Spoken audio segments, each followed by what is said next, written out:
시청자 여러분 안녕하세요. 클레이 아트로 제주의 항일 역사를 알아가보는 시간 항일의 불꽃 아나운서 송예은입니다. 네, 클레이 아트로 제주의 소중한 항일 역사를 알아볼 수 있다고 하니 무척이나 기대가 되는데요. 오늘 이 시간 저와 함께 학생 대표 MC로 함께 해줄 학생을 소개합니다. 송예은 학생 안녕하세요. 네, 안녕하세요. 학생 대표 MC를 맡게 된 제주 동중학교 재학 중인 송효은입니다. 반갑습니다. 네, 반갑습니다. 네, 오늘 첫 번째로 알아볼 제주의 항일 역사는요. 1918년에 있었던 법정사 항일운동입니다. 오늘 이 시간 함께 이야기를 나눌 전문가 페나 선생님을 모셨는데요. 제주응사단 문화유산답사회 고영철 회장님 모셨습니다. 안녕하세요. 네, 안녕하십니까. 고영철입니다. 반갑습니다. 네, 회장님 반갑습니다. 오늘도 이렇게 처음 자리해 주셨는데요. 우리 시청자 여러분께 인사 한마디 부탁드립니다. 네, 원래 초등학교 선생님이었고요. 제주도의 역사, 문화, 민속 이런 쪽으로 관심을 가지고 한 30여 년 좀 혼자 공부를 했고 답사 다니고 그렇게 하다 보니까 제주도 역사를 조금 더 알고 좀 더 사랑하게 되는 그렇게 된 사람입니다. 오늘 이렇게 또 저와 함께 호흡을 맞춰 주실 텐데 우리 효은 학생은 원래 역사에 좀 관심이 많은 편인가요?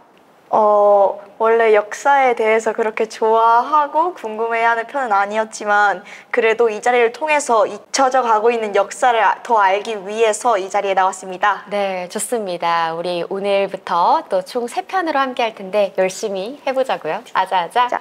1918년 조국의 자주 독립과 국권 회복을 위해 일어났던 제주 최대 무장항쟁 법정사 항일운동에 대해 지금 바로 만나보시죠. 우리나라의 대표적인 항일운동 하면 어떤 게 떠오르세요? 바로 3.1운동이죠. 그런데 이보다 5개월 앞서 제주에서 먼저 대규모의 항일운동이 있었다는 사실 알고 계신가요? 바로 1918년 10월 서귀포시에 있는 조그만 절인 법정사에서 일어났습니다. 항일운동은 비밀 결사체 운동입니다. 그래서 밖에서 드러내놓고 할 수 있는 운동이 아니에요. 그런데 이제 법정사는 보면은 중산간 위에 있습니다. 이 사람들이 거기를 이 법정사에 종교 생활을 하러 갈 수 있는 그런 지역이 아니에요. 법정사 다니기도 굉장히 힘들었고 일제의 감시를 일단은 피해야 되잖아요. 그래서 이분들이 법정사를 선택한 것이 아닌가 그렇게 보고 있습니다. 1918년 제주 법정사 항일운동은 3.1운동 이전 국내에서 일어난 항일운동 중 단일 규모로는 가장 컸던 무장 항일운동이었는데 왜 이런 무장 항일운동이 일어난 걸까요? 1910년 강제로 조선을 합병한 일본은 전국적으로 대대적인 토지조사 사업을 벌입니다. 토지조사 사업을 벌인 이유는 한마디로 개인의 땅의 경우 세금을 늘려 부과하고 국유지의 경우 조선 총독부 소유의 땅으로 개편하기 위해서였죠. 또 농민들의 경우 조상 대대로 농사를 지어온 땅도 소유 신고가 안 되어 있다는 이유로 빼앗아 버리기 일쑤였고 이 모든 걸 따르지 않으면 벌금이나 태형으로 다스렸죠. 이러한 때 서귀포시 중문에 위치한 법정사에는 김연일이란 주지 스님이 있었습니다. 1918년 6월경 김연일은 제주에서 교류하고 있던 방동화, 강창교와 만납니다. 일제에 의해 도탄에 빠진 민족을 구해야 한다는 의지와 함께 이들은 피로써 형제의 연을 맺습니다. 제주는 배의 닷가지에 해당하며 닷가지가 먼저 움직여야 배가 움직이는 것처럼 제주에서 먼저 거사를 일으켜야 우리나라 전체가 움직인다고 생각하면서 말이죠. 1918년 7월경 이들은 한자리에 모여 거사를 논의합니다. 첫 번째 목표는 서귀포 경찰서를 습격해 무력화시키고 두 번째 목표인 중문 경찰 주재소를 공격하는 것이었습니다. 거사대는 일제 경찰에 맞서기 위해 강력한 투쟁을 준비합니다. 1918년 9월 제주의 선도교 수령인 박주석이 거사에 합류하면서 더욱 힘을 얻게 됩니다. 1918년 9월 19일 법회가 끝나자 김연일은 사람들에게 거사 계획을 알립니다. 외노들이 조선을 강제로 합병한 후 일제 관리는 물론 상인들까지 몰려와 우리 동포를 학대하고 있습니다. 우선 제주도에 거주하는 일본인 관리를 체포하고 상인들을 섬 밖으로 쫓아내야 합니다. 거사에 동조한 신도들과 주민들은 거사대의 지휘 아래 일제 경찰들이 눈치채지 못하도록 비밀리에 신중하게 거사 준비를 합니다. 1918년 10월 초 한자리에 모여 거사에 쓸 무기들을 만들었습니다. 그러면 그 당시 무기는 어떤 걸 사용해서 했나요? 우리가 지금 무기하면은 일단 총이 먼저 생각나겠죠. 그렇죠. 근데 그때도 총은 세 자루를 마련했어요. 그건 요즘처럼 방아쇠 당기면 나가는 총이라고 그것이 아니라 화승총입니다. 화승총이요? 화승총은 포수들이 화승총을 이용하고 있었어요. 포수 세 사람이 이 팀에 가담했다는 뜻일 뿐이에요. 그러니까 나머지는 몽둥이죠. 농기구, 뭐 괭이 이런 것도 무기로 쓸 수 있잖아요. 이제 그런 농기구라든지 몽둥이 들고 나간 겁니다. 네, 진짜 열악하게 싸운 거네요. 정부용은 경문을 작성합니다. 일본의 강제에 의해 조선을 빼앗긴 조국의 백성은 이 때문에 괴로워하고 있다. 이번에 옥황상제 성덕주인이 나와 이들 조선 인민을 구제하라는 명을 받았으므로 1918년 음력 9월 3일 오전 4시에 하원리 지경에 집합할 것. 이 명령을 위반한 자는 군법에 처한다. 1918년 10월 7일 새벽 법정사에는 거사대와 함께 34명의 선봉대가 모였습니다. 출정식에서 김연일은 선봉대를 향해 오늘이야말로 이 땅에서 일본인을 몰아내고 국권을 회복하는 날이라며 용기를 북돋아 주었습니다. 선봉대의 진로는 상동과 염남리, 서호리, 호글리를 거쳐 서귀포 경찰서로 가는 것이었습니다. 이렇게 이동하는 동안 주민들을 참여시켜 거사대의 수를 늘릴 계획이었지만 상황은 뜻대로 되지 않았죠. 서귀포 경찰서를 치기엔 턱없이 부족한 숫자였습니다. 상황이 이렇게 되자 거사대는 첫 번째 목표를 중문경찰주재소로 바꿨습니다. 그 당시에는 이제 일제 탄압이 엄청나게 심했기 때문에 아주 심화돼 갈 때죠. 조금만 모여도 이제 일제의 경찰들이 이제 견제를 하고 좀 단속을 하고 이제 그런 시기였잖아요. 그 이전부터 경찰은 제주도에 와 있었어요. 1906년이면은 제주도에 들어옵니다. 1909년에 의병항쟁이 있었는데 네. 의병항쟁 때 수백 명이 의병이 모집돼서 모여 있는데 정확하게 그 자리에 일본 경찰이 습격을 합니다. 그건 각 마을에 정보원을 뒀던 거죠. 법정사 투쟁 때에 사건이 미리 발설되지 않았다, 비밀이 지켜졌다는 것은 그 당시의 주민들로부터 얼마나 신뢰를 받고 있었는가, 맞아요. 이걸 알 수 있는 거죠.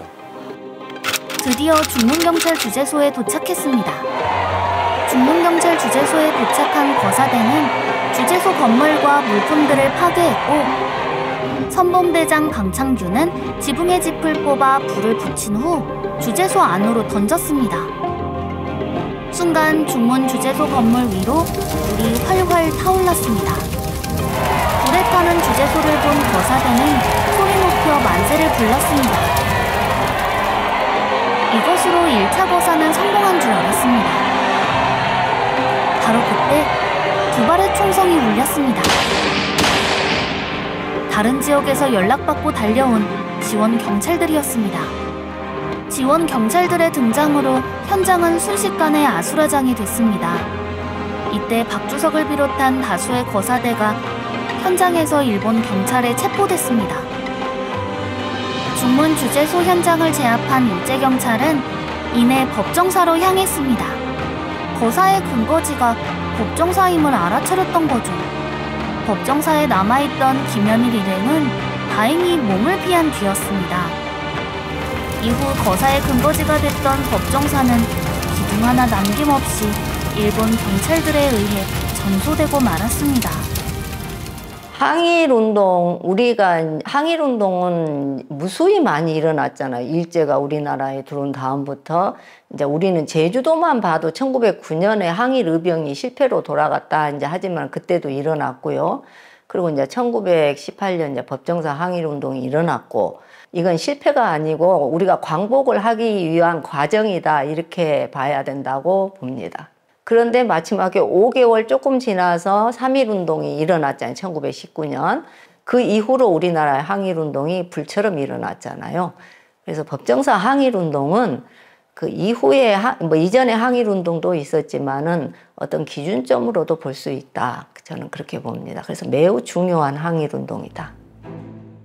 1918 제주 법정사 항일운동에 대해 자세히 알 수 있는 유일한 자료가 있습니다. 그것은 바로 정구용 대구복심법원 판결문입니다. 정구용은 법정사 항일운동을 주동했던 사람들 중 한 사람으로 당시 경문을 작성했고 그 이후로 징역 1년 6월을 선고받았습니다. 정구용 복심 판결문에는 총 8명의 증언과 함께 법정사 항일운동의 배경과 전개 과정, 결말까지 자세히 기록돼 있습니다. 이게 법정사 항일운동을 파악할 수 있는 유일한 1차 자료가 바로 정구용 복심 판결문이다라는 이야기를 들었거든요. 예, 복심 판결문 하는 말이 좀 어색하죠? 생소하죠. 예, 생소하다. 복심 판결문. 예. 재판을 2번째 했다는 거예요. 정구용에 대한 판결을 쭉 써나가는데 그 사람 얘기만 쓸 수는 없잖아요. 옆에서 누구는 뭐 했고 누구는 어쩌고 어떤 역할을 맡았고 언제 어떻게 하고 거의 전체, 그 사건 전체를 알 수 있게 된 거죠. 너무나 중요한 자료네요. 1918 제주 법정사 항일운동으로 인해 일제 경찰에 검거된 사람들은 총 66명. 이들의 영정은 지금 서귀포시에 있는 의열사에 함께 참여했던 400인의 신의와 함께 모셔져 있습니다. 저는 이제 법정사 항일운동에 대해서 알아가면서 깜짝 놀랐던 게요. 저희가 대표적인 항일운동으로 떠오르는 게 어떤 운동이죠? 3.1운동이죠. 그렇죠. 이 3.1운동보다 무려 1년 전에 이 제주에서 항일운동이 있었다는 게 저는 굉장히 놀라웠거든요. 그래서 많은 분들에게 더 알려져야 되는 운동이지 않은가라는 생각이 듭니다. 예, 90년대 이전에는 거의 알려지지 않은 상태로 있었습니다. 예, 향토사학과 김봉옥 선생님께서 지금은 작고하신 분입니다.